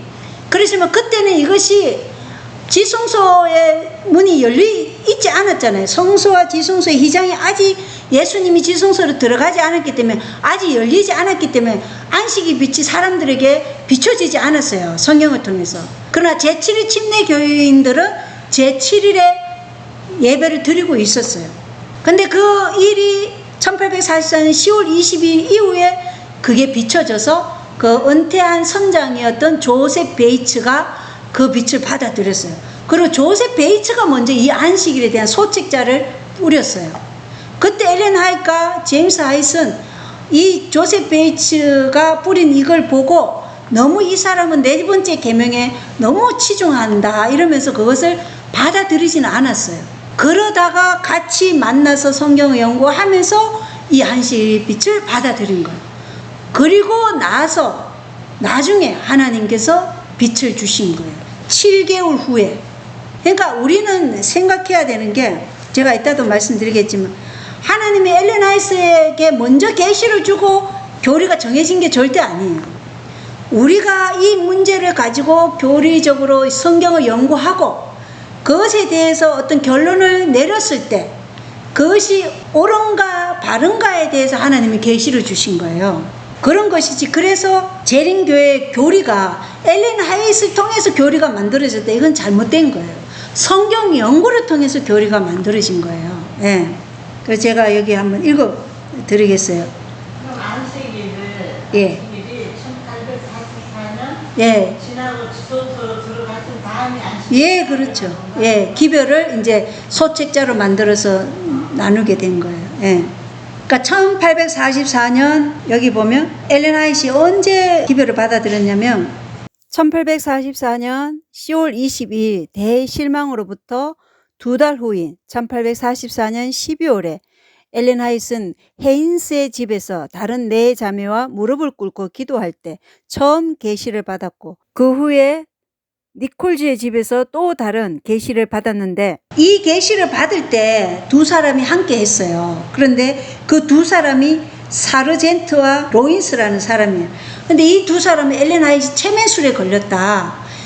제임스 하이시 엘렌 하이트를 체면을 걸어가지고 이걸 계시를 보게 했다. 이때는 아직 결혼하기 전이었어요. 그렇게 얘기하면서 자기들은 바쁜 일이 있다고 보스턴으로 간 거예요. 그리고 이제 이 니콜스가 우리가 다른 곳에 가서 이것을 좀 전하자 이렇게 해서 이제 얘기했는데 엘렌 하이트는 그 북부 보스턴 다른 집에 가는 것이 아니라 거기에서 더 멀리 떨어진 더 남쪽으로 가자고 얘기한 거예요. 왜냐하면 하나님이 계시를 통해서 거기 가지 말고 니콜스라는 사람이 말한 거기에 가지 말고 더 남쪽으로 가라고 계시를 준 거예요. 근데 왜 줬는지는 이유를 말하지 않았어요. 왜 거기 가야 되는지는. 근데 거기 가야지만 그 이유를 알 수 있는 거예요. 어쨌든 거기 가게 되었어요. 엘렌 하이트가 워낙 이제 그 가야 된다고 확실하게 주장했기 때문에. 그래서 거기를 갔더니 이제 이 사르젠트와 로빈스라는 사람이 거기에 있었던 거예요. 왜냐 엘렌 하이트 만나기 싫어서 거기에 내려가 버린 거예요. 근데 그 사람들이 있을 때 엘렌 하이트이 계시를 받는데 무려 오후 1시부터 오후 5시까지 무려 4시간 동안 계시를 받았어요. 근데 그때 계시를 받을 때 이 집에 있는 아주 무거운 성경책을 이 계속 한쪽 손에 들고 계시를 받은 거예요. 근데 계시 받을 때 어떤 모습이었어요? 숨을 쉬지 않았어요. 왜냐하면 이 숨을 쉬는지 안 쉬는지 촛불도 갖다 대고 사람이 이렇게 눈앞에서도 이렇게 했는데 전혀 무의식 상태에서 4시간 동안 계시를 받은 거예요. 예, 이게 우리가 민수기 24장 4절에 보면 하나님의 계시를 받는 자들의 특징이 있어요. 이 성경과 엘렌 하이트의 경험을 이게 우리가 잊지 않은지 봐야 돼요. 민수기 24장 4절에 보면 하나님의 말씀들을 들은 자, 전능자의 환상을 본 자, 무의식 상태에서도 자기 눈을 뜬 자가 말하기를 이렇게 돼 있어요. 자, 하나님의 계시를 받을 때 어떻다고요? 무의식 상태에서 눈을 뜬 자예요. 그러니까 이 자는 무의식 상태라는 건 숨은 쉬지 않는 거예요. 그리고 다니엘서 10장을 보십시오. 다니엘도 계시 받을 때 똑같은 경험을 했어요. 자, 다니엘서 10장 8절을 보면 그러므로 내가 홀로 남아서 이 큰 환상을 볼 때 내 안에 기력이 남지 아니하였으니 내 아름다움이 내 속에서 변할 썩은 것이 되었고 아무 기록도 내게 남지 아니하였느니라 이렇게 돼 있죠. 그리고 17절을 잘 보십시오. 다니엘서 10장 17절 이 내 주의 종이 어찌 이 내 주와 말할 수 있으리까 나로 말하건대 즉시로 내 안에 기록도 남지 아니하고 내 안에 숨도 남지 아니하였나이다. 자, 숨 쉬었어요? 안 쉬었어요? 숨 안 쉬었어요. 이게 하나님의 계시를 받는 자들의 특징이에요. 그런데 정확하게 엘렌 하이트이 그 특징대로 여기 계시 받을 때 그렇게 했다는 거예요. 무의식 상태에서 숨도 쉬지 않고 오후 1시부터 오후 5시까지 하나님의 계시를 받았어요. 그리고 이 엘렌 하이트이 계시 받은 것을 체면술에 걸린 것이라고 얘기했던 사르젠트와 로인스는 이 계시를 믿을 수 없다고 생각해서 큰 소리로 찬송하고 기도함으로써 엘렌 하몬이죠. 그땐 결혼하기 전이니까 엘렌 하몬의 목소리를 침묵시키고자 시도하였지만 오히려 그들의 목소리는 곧 쉬게 되어 이내 침묵하였다 이렇게 되어 있어요. 그리고 엘렌은 이상을 보는 동안 이분의 집이 다이어시의 집이었어요. 랜돌프에 있는 이 다이어시의 무겁고 큰 사절판 가족 성경, 이 무겁고 큰 옛날에 보면 아주 무겁고 큰 가족 성경이 따로 있어요. 예, 지금은 거의 기념적인 성경책이지만 지금 제가 가지고 있는 이런 성경이 아니에요. 아주 무거워서 사람이 들고 있기가 힘든 성경이에요. 그거는 가족들을 이렇게 같이 앉아서 예배 드릴 때 보는 그런 아주 무거운 사절판 가족 성경을 왼손으로 머리 위로 높이 치켜 들고 그리고 오른손으로 성경 페이지를 이렇게 넘겨가면서 성경 구절을 가리켰는데 이 사르젠트와 로인스의 가르침들이 잘못되었다는 것을 성경절을 지적하며 드러낸 거예요. 그리고 니콜즈는 그 의자 위에 올라서서 엘렌이 가리키는 대로 성경 구절을 정확하게 인용하는지 여부를 확인하고 봤어요. 근데 엘렌 하이트이 이렇게 왼손으로 머리 높이 올리고 오른손으로 지적한 성경절이 정확하게 그 성경절을 가르치고 있다는 것이었어요. 이렇게 확실했다는 것입니다. 그래서 정확하게 그 손가락이, 오른손가락이 그 성경절을 정확하게 가리키면서 이 사르젠트와 로인스의 가르침들이 잘못되었다는 것을 확실하게 보여줬다는 것입니다. 엘렌이 가리키는 것들은 참으로 정확한 성경 구절들이었다. 이렇게 예언의 신에 나와 있어요. 그래서 그 랜돌프에서 이렇게 계시를 이제 그렇게 봤는데, 예언의 신에 보면 이 엘렌 화이트의 계시 받은 것은 약 2,000회래. 2,000회 이상. 엄청나게 계시를 봤어요. 그리고 예언의 신은 성경으로 인도하는 지침서 역할이지 성경보다 절대로 높이지 말라고 그랬어요. 그러니까 항상 극단이 있죠. 예언의 신을 성경보다 높여서 하나님의 계획을 또 무너뜨리는 사람이 있는가 반면에, 어떤 사람은 엘렌 화이트의 예언을 체면술이라고 깎아내리는 일도 있었다는 것입니다. 그래서 어떤 경우는 설교하고 내려왔는데 엘렌 화이트 그때 계시를 본 거예요. 그때 그곳에 있는 의사가 항상 주장했어요. 저거는 체면술이다. 내가 만약에 엘렌 화이트 내가 보는 앞에서 계시를 받으면 나는 1분 이내에 그 계시가 거짓이라는 것을 내가 증명해 보겠다. 이렇게 했던 그 의사가 마침 거기 있었던 거예요. 그래서 그 사람들이 그 의사 보고 가보라 그랬어요. 근데 그 의사가 그 앞에 섰을 때 아무 일도 할 수 없었어요. 그래서 사람들이 어떻게 됐냐고. 그러니까 나를 나가게 해달라고, 여기서. 그래서 사람들이, 아니 당신이 얘기했지 않냐, 엘렌 화이트 계시 보는 게 체면술이라고. 근데 당신이 그 체면술을 금방 내가 깨게 할 수 있다고 얘기했지 않냐. 그랬더니 그 사람이 말을 못하고 나는 아무 말도 할 수 없다, 이것은 하나님의 일이다, 이러면서 나를 나가게 해달라, 이렇게까지 얘기했어요. 예, 이렇게 확실합니다. 그래서 예언의 신은 성경을 향한 순종과 그리스도의 중심의 기쁜 소식을 전파하는 도구로 하나님께서 창세기부터 계시록의 마지막 새하늘과 새 땅에 대한 모든 인류의 역사를 총망라해서 기록한 책이에요. 엘렌 화이트에게 보여주신 계시는 심오한 성경 연구로부터 얻는 결론이 올바른 방향으로 나아가고 있다면 그것을 확정하기 위해서 계시를 주셨고, 또 만약 그렇지 않다면 그것을 수정하는 역할을 한 거예요. 그때 각 교파에서 다 나왔어요. 그리스도를 믿는다는 모든 개신교가 얼마나 많이 갈라져 있었어요. 그래서 각 교파에서 나온 그 많은 무리들이 모여서, 그런데 하나님께서는 침례교, 장로교, 감리교, 형제교회, 해중교회, 제7위 침례교, 이런 모든 교회, 각 교회가 가지고 있는 뭐가 있었어요? 진리가 있었어요. 종교개혁을 통해서 각 교파로 갈라졌잖아요. 근데 이 종교개혁이 왜 일어났어요? 카톨릭이 모든 하나님의 율법을 어떻게 했어요? 무너뜨렸잖아요. 그 율법을 무너뜨린 그 가톨릭에 대항하는 게 프로테스탄트였어요. 그래서 종교개혁이 일어난 거예요. 그 종교개혁을 통해서 루터교는 뭐예요? 마틴 루터가 면죄부를 얘기했잖아요. 그러니까 우리는 면죄부, 그러니까 돈으로 우리의 죄를 사함받는 게 아니라 오직 예수 그리스도의 죽으심, 부활을 통해서 우리의 죄가 면제받는 것이다. 이렇게 해서 루터교는 번제단을 회복시켰어요. 그리고 침례교는 뭘 회복시켰어요? 우리가 세례가 아니라 침례를 통해서 하나님으로부터 죽고 새 사람으로 부활한다, 이걸 회복시킨 거예요. 그리고 감리교는 뭘 회복시켰어요? 7 등잔대를 회복시켰어요. 우리가 교회 안에서만 있는 것이 아니라 나가서 세상에 등불이 돼야 된다.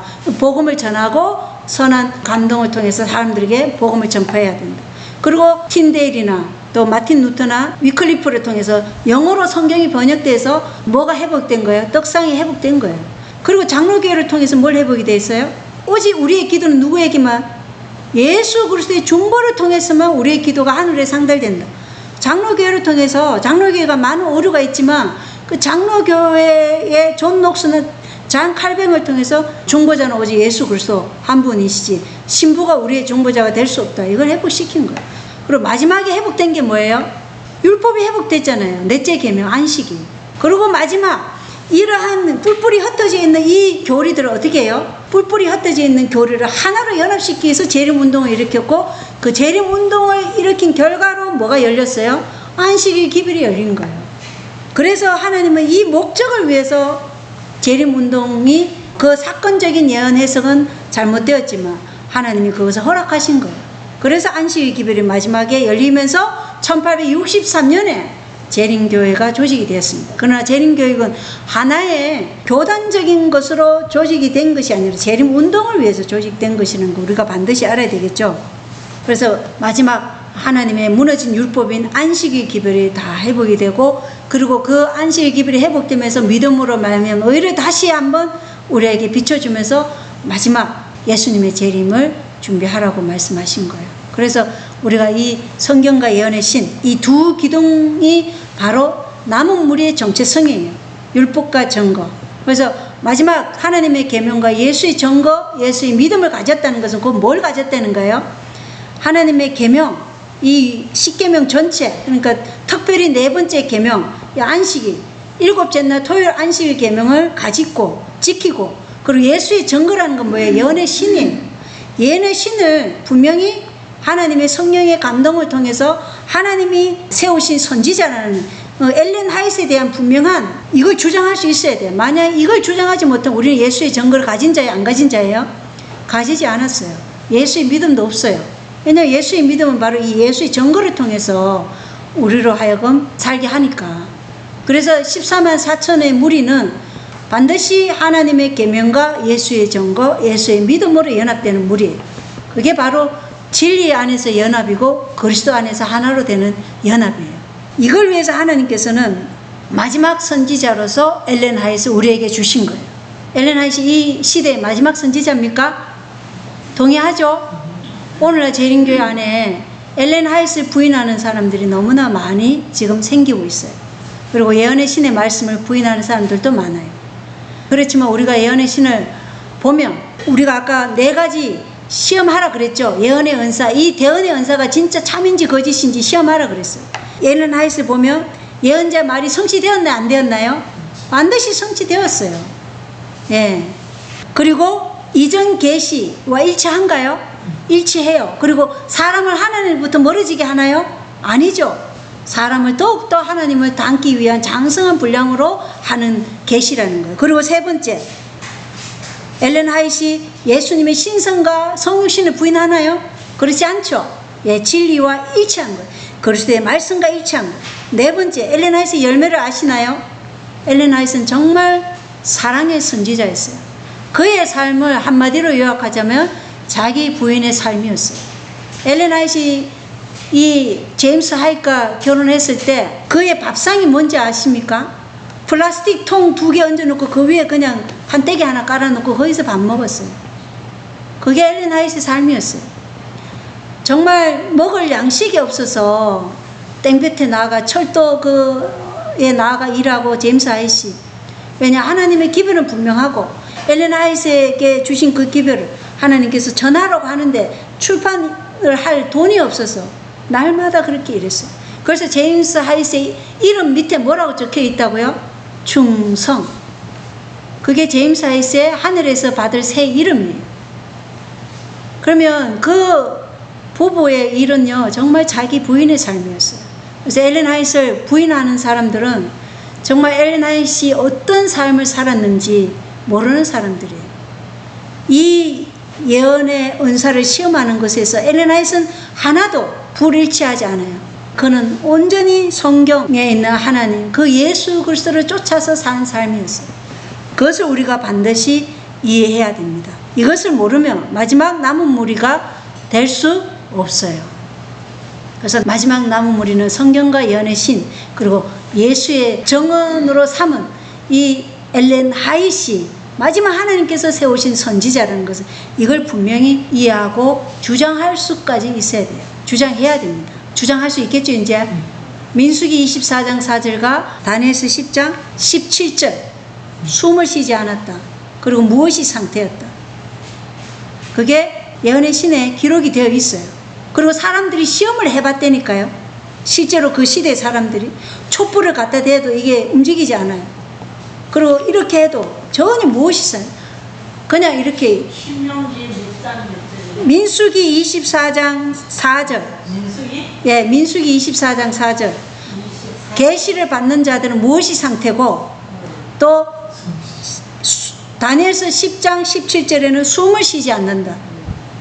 엘렌 화이트가 그렇게 했다는 거예요. 다음에 제가 이러한 것들을 자세하게 파워포인트로 해가지고 다 좀 얘기 드리려 해요. 우리 재림교회 가지고 있는 5기둥, 이것을 반드시 알아야 될 것들을 다음 기회에 제가 좀 설명을 드리고자 합니다. 다음 주는 우리 집회죠. 집회의 준비 끝나고 이제 마지막 날 사건들 끝부분 지나면 제가 이제 우리가 반드시 알아야 될 5기둥에 대해서 그 숨을 안 쉬면 죽은 상태잖아. 무의식 상태, 죽은 상태가 아니고 하나님의 그 성령 안에서 완전히 있는 것이죠. 성령을 그를 완전히 감싸고 있는 상태예요. 그러니까 숨을 안 쉬도 사는 거죠. 우리는 숨 안 쉬면 4분 이내로 다 죽는다 그러지 않아요? 근데 어떻게 살겠어요? 근데 무려 몇 시간이라 그랬어요? 4시간. 4시간 동안 이렇게 있었다는 것이 글로 증거가 되었잖아요. 그래서 우리는 더 이상 엘렌 화이트의 선지성에 대해서 부인할 수 없다. 그리고 그 글이 성경에 있는 이 말씀과 함께 그분이 진정한 하나님의 선지자라는 것을 증거한다. 이것을 말할 수 있어야 돼요. 오늘 교과는 이것으로 마치고, 감사합니다.